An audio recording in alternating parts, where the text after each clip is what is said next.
Dear students, our current topic is computation of residue at poles. In this topic, we shall discuss how we compute residue at the poles. For this, first formula is when z equals a is a simple pole of the given function fz, then residue at z equals a equals limit z tends to a into z minus a into fz. कहा जा रहा है ये दिए गए function का z equals a एक simple पोल हो तो सिंपल पोल पर रेजिड्यू कैलकुलेट करने का जो फार्मूला है that is residue at z equals a equals limit z tends to a z minus a into fz. For this see an example.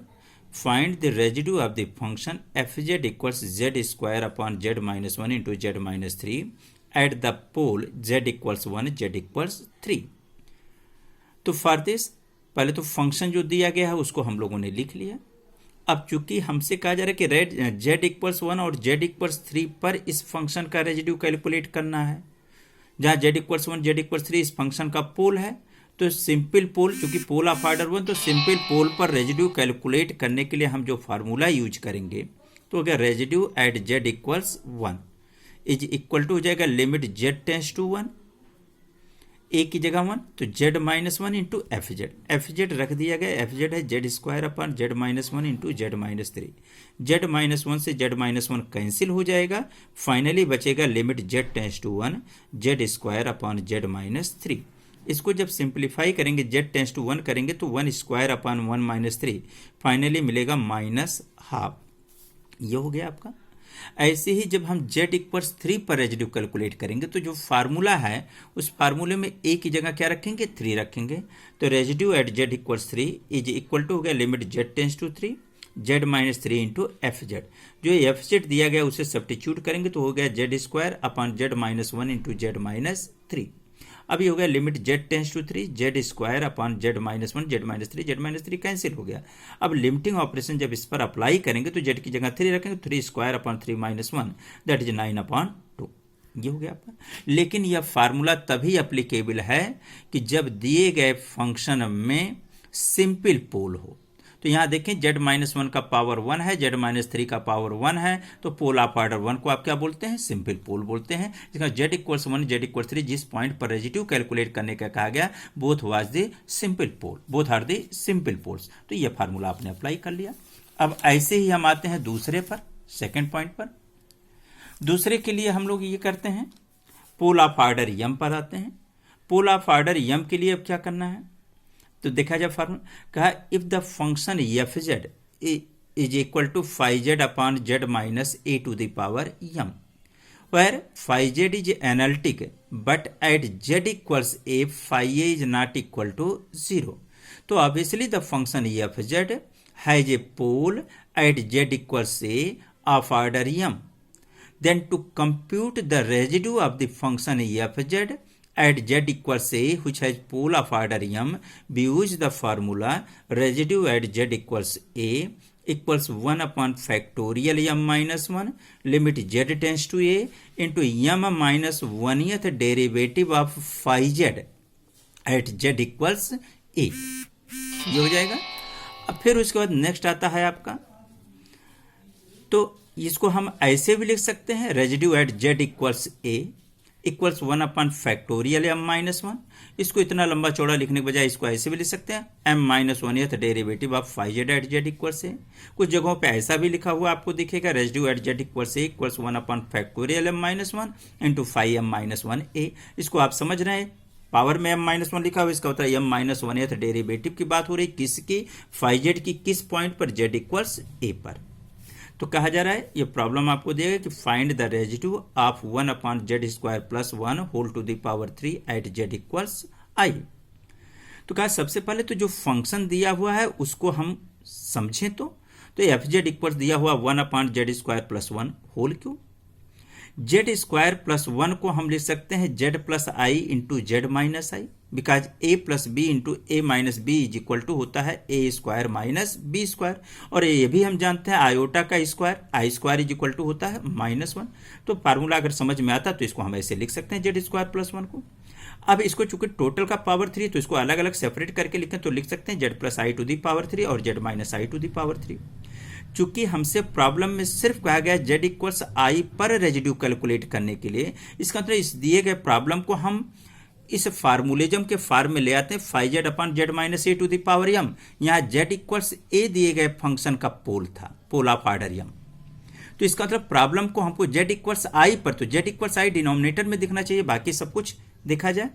तो इसको हम लोगों ने क्या किया, 1 upon z plus i whole to the power 3 को phi z कर लिया ताकि ये दिखे f Z is equal to phi z upon Z minus i to the power 3। अब ये क्लियर कट दिख रहा है कि जिस पॉइंट पर आपको रेजिड्यू कैलकुलेट करने के कहा गया है वो पॉइंट साफ साफ दिख रहा है, और ये भी दिख रहा है फाइव जेड आपने किसको कहा है, 1 upon z plus i whole to the power 3 को। अब फार्मूला के अनुसार देखिएगा कि अगर mth ऑर्डर का पोल था तो आप लिखते थे 1 अपॉन फैक्टोरियल m माइनस 1 और फाइव जेड का m माइनस 1 यह डेरिवेटिव। चूंकि यहाँ हमारे प्रॉब्लम में थर्ड ऑर्डर का पोल है, इसका मतलब जहां जहां m है उसकी जगह क्या आ जाएगा, 3 आ जाएगा। तो 3 आ जाएगा, इसका मतलब फाइव जेड का हमको 3 माइनस 1 मतलब सेकंड डेरिवेटिव हमको निकालना होगा। तो पहले हम फाइव जेड का सेकंड डेरिवेटिव कैलकुलेट कर लेते हैं। तो फाइव डैश जेड निकालेंगे तो 1 upon z plus i to the power 3 को हम ऐसे भी लिख सकते हैं z plus i to the power minus 3, और आसानी से डिफरेंशिएट करके बता सकते हैं कि phi dash z equals minus 3 upon z plus i to the power 4। तो फाइव डबल डैश जेड क्या होगा, तो वो भी हो जाएगा 12 upon z plus i to the power 5, वो भी आप कंप्यूट कर सकते हैं। चूंकि जिस पॉइंट पर हमको पोल निकालना है, सॉरी रेजिड्यू कैलकुलेट करना है, उसके अनुसार फार्मूला लिखें तो residue at z equals a के बजाय क्या लिखेंगे, residue at z equals i equals फार्मूले के अनुसार 1 अपॉन फैक्टोरियल m माइनस 1, और m की जगह हम लोग रख रहे हैं 3, तो 3 माइनस 1 हो गया। Limit z tends to a की जगह क्या है i है, तो z टेंस टू i हो गया। और फाइव जेड का कौन सा डेरिवेटिव, 3 माइनस 1 मतलब सेकंड डेरिवेटिव, वह ऑलरेडी आप निकाल चुके हैं, तो उसको हम फाइव जेड की जगह सब्स्टिट्यूट कर देते हैं। तो हो जाएगा 1 upon factorial two limit z tends to i 12 upon z plus i whole to the power 5 हो गया। अब इसको 1 अपॉन फैक्टोरियल 2 को तो 1 अपॉन 2 लिख सकते हैं, और z plus i limit z tends to i करेंगे तो i plus i whole to the power 5 हो जाएगा। तो हो जाएगा 2i टू दी पावर 5, और 2i टू दी पावर 5 को हम लिख करके सिंप्लीफाई करेंगे तो फाइनली रिजल्ट आएगा 3 अपॉन 16 i आ जाएगा। यह आ जाएगा आपका रिजल्ट। अब उसके बाद इसी तरीके से फिर हम आते हैं नेक्स्ट पर। नेक्स्ट फार्मूला का,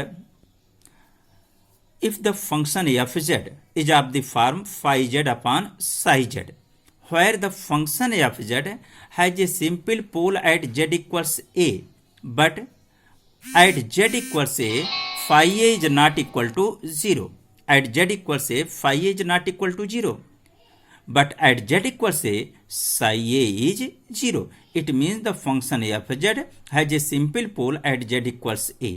अब आप सोच रहे होंगे तो इस पर रेजिड्यू निकालने का फार्मूला क्या होगा, तो residue at z equals a हो जाएगा equals limit Z tends to a phi z upon psi dash z, phi z upon psi dash z, इसको हम ऐसे लिख सकते हैं five z upon psi dash z. ये हो गया आपका। बट अब आपके दिमाग में ये भी आएगा कि सिंपल पोल पर रेजिड्यू कंप्यूट करने के लिए दो फार्मूला ये लिखा दिए, बता दिए, तो हम कैसे जानेंगे कौन सा फार्मूला कब यूज करेंगे। तो इसके लिए आपको एक रिमार्क दे दिया गया कि this formula can be used when denominator can not be factorised easily but has simple pole, मतलब डिनोमिनेटर को हम आसानी से फैक्टराइज ना कर सकें। तो कहा जा रहा है for example, take an example, find the residue of the function F z 1 upon z square plus a to the power 4। Obviously देख लीजिए कि जो प्रॉब्लम दिया गया उसमें z to the power 4 plus a to the power 4 का power 1 है, इसका मतलब क्लियर कट सिग्नल मिल रहा है कि यह सिंपल पोल की ही बात हो रही है। लेकिन अब सिंपल पोल की तो बात हो गई, लेकिन यहां से अब चूंकि 4th डिग्री का है, z का पावर 4 है, इसके 4 रूट मिलेंगे तो 4 रूट्स हमको फाइंड आउट करने होंगे, और वो 4 रूट फाइंड आउट करने के लिए देखा poles of f z are given by, तो वो क्या हो जाएगा z to the power 4 plus a to the power 4 is equal to 0, या इसको लिख सकते हैं z to the power 4 equals minus a to the power 4, या z इक्वल्स लिख सकते हैं minus 1 to the power 1 by 4 into a, ऐसे भी लिख सकते हैं। तो लिख दिया इसको। अब समस्या कि minus 1 to the power 1 by 4 क्या होगा, ये आपको फाइंड आउट करना कि minus 1 to the power 1 by 4 क्या होगा। तो आप यह भी जानते हैं कि माइनस 1 को हम लिख सकते हैं cos पाई प्लस आई साइन पाई लिख सकते हैं, ये भी लिख सकते हैं, ये भी आपको मालूम है। इसको हम ऐसे भी लिख सकते हैं cos of 2n + 1 into pi plus I sine 2n + 1 into pi, ऐसे भी लिख सकते हैं, ये भी आपको पता है। यहां ये भी कहते हैं कि for every n = 0 1 2 3 4 and dot dot so one, जितना मन कहे उतना हो। अब इसको ऐसे लिख दिया, लेकिन अब फिर सवाल है कि हमको -1 नहीं, हमको -1⁴ चाहिए। इसका मतलब अब इसको हम लिख सकते हैं cos of 2n + 1 into pi plus I sine 2n + 1 into pi and whole to the power, इसको लिखेंगे हम लोग 1/4, ये लिख दिया, 1/4 लिख दिया। अब आप यहाँ डिमाइवर थ्योरम की प्रॉपर्टी लगाएंगे कि cos theta plus I sine theta whole to the power p/q हो, तो उसको हम लिख सकते हैं cos p/q थीटा प्लस आई साइन p/q थीटा। लेकिन ऐसा तब लिख सकते हैं जब p और q रिलेटिवली प्राइम हो और कहते हैं then it has q distinct root. इसका मतलब इसको हम लिख सकते हैं cos of 2n + 1 into π/4 plus I sine 2n + 1 into π/4। अब यहाँ चूंकि 4 डिस्टिंक्ट रूट बोला गया तो n = 0 1 2 एंड 3, बस यहीं तक इसको हम लिख सकते हैं। अब इसमें जब n = 0 रखेंगे तो हो जाएगा cos 0 + 1 मतलब cos 1 cos π/4 प्लस आई साइन π/4, और cos π/4 प्लस आई साइन π/4 को हम यूलर थ्योरम की हेल्प से लिख सकते हैं e⁻i π/4। n = 1 रखेंगे तो हो जाएगा cos 3 π/4 प्लस आई साइन 3 π/4, cos 3 π/4 प्लस आई साइन 3 π/4, तो इसको हम लिख सकेंगे e⁻i 3 π/4। ऐसे नेक्स्ट 2 रखेंगे तो 2 2 जा 4 + 1 cos, तो ये हो जाएगा e⁻i 5 π/4। अगर इससे लास्ट वाला आ जाएगा e⁻i 7 π/4, ये आ जाएगा। अब चूंकि आपने कहा था -1 ये लिखा था आपने, ये -1 1/4 इंटू ए, तो -1 1/4 में 4 रूट्स आपको जो मिले हैं, इन हर एक रूट्स में ए से क्या होगा, मल्टीप्लाई हो जाएगा। तो जब ए से मल्टीप्लाई कर देंगे तो फाइनली z इक्वल्स मिलेगा a e⁻i π/4, a e⁻i 3 π/4, a e⁻i 5 π/4 और a e⁻i 7 π/4। अब एक जनरल फॉर, चूंकि 4 पोल हमको मिल रहे हैं तो एक जनरल फॉर, और सब पर हमको रेजिड्यू कैलकुलेट, तो एक जनरल फार्मूला बना देते हैं का let alpha be any one of the poles then we can write alpha be any, तो आप इसको लिख सकते हैं residue at z equals alpha, ऐसे लिख सकते हैं। Limit z tends to alpha, ये लिख दिया। और आपसे कहा गया phi z upon psi dash z, तो फाई जेड की जगह तो 1 है और साई जेड की जगह क्या है, z⁴ प्लस a⁴, तो डिफरेंशिएट करेंगे तो आ जाएगा 1/4z³। अब आप क्या किए, इसमें z से न्यूमरेटर डिनोमिनेटर में मल्टीप्लाई कर दिया तो हो गया limit z tends to alpha और z/4 z⁴ हो गया। अब चूंकि z इक्वल्स अल्फा आपने कहा था एनी वन ऑफ द पोल, तो α⁴ प्लस a⁴ इक्वल टू 0 होगा, मीन्स α⁴ इक्वल टू क्या होगा, -a⁴। इसका मतलब z⁴ की जगह हम लिख सकते हैं, अगर limit z tends to alpha करेंगे तो α/4 α⁴ आएगा और α⁴ इक्वल टू क्या हो गया, -a⁴। तो फाइनली आ गया -1/4 a⁴ इंटू अल्फा, तो residue at z equals alpha इतना आ गया। अब हमको करना क्या है कि हमको a⁻, जो 4 पोल्स हमको मिले उन सारे पोल्स पर हमको रेजिड्यू कैलकुलेट करना है। तो अब करना क्या, आपने एक जनरल फार्मूला बना लिया है, अब put the value get the result. एक बार अल्फा की जगह a⁻i π/4, a⁻i π/4, एक बार अल्फा की जगह a⁻i 3 π/4, तो इसको भी करके देखते हैं। तो इसको भी करते हैं, देखा जाए क्या आता है। ये आ गया, तो residue at z equals a⁻i π/4 हो जाएगा -1/4 a⁻4 इंटू a⁻i π/4, सिंप्लीफाई करेंगे तो आ जाएगा। ऐसे ही residue at z equals a⁻i 3 π/4 भी निकाल सकते हैं। Residue at z equals a⁻i 5 π/4 भी निकाल सकते हैं। Residue at z equals a⁻i 7 π/4 भी कैलकुलेट कर सकते हैं। अब एक और आता है कि अगर आपसे कहा जाए कि z इक्वल्स इनफाइनाइट पर रेजिड्यू कैलकुलेट करिए, तो उसके लिए जो फार्मूला आपके पास है कि residue at z equals infinite, वो होता है limit z tends to infinite -z into fz। इसीलिए एक एग्जाम्पल भी ले लिया कि find the residue of the function z² upon z-1 z-3 z-4 at z equals infinity. तो कहा let f z equals z square upon Z minus 1 Z minus 3 and Z minus 4। तो कहा then residue at z equals infinite, तो जाएगा limit Z tends to infinite, formula minus Z into F Z जो है वो लिख दिया गया Z square upon Z minus 1 Z minus 3 and Z minus 4।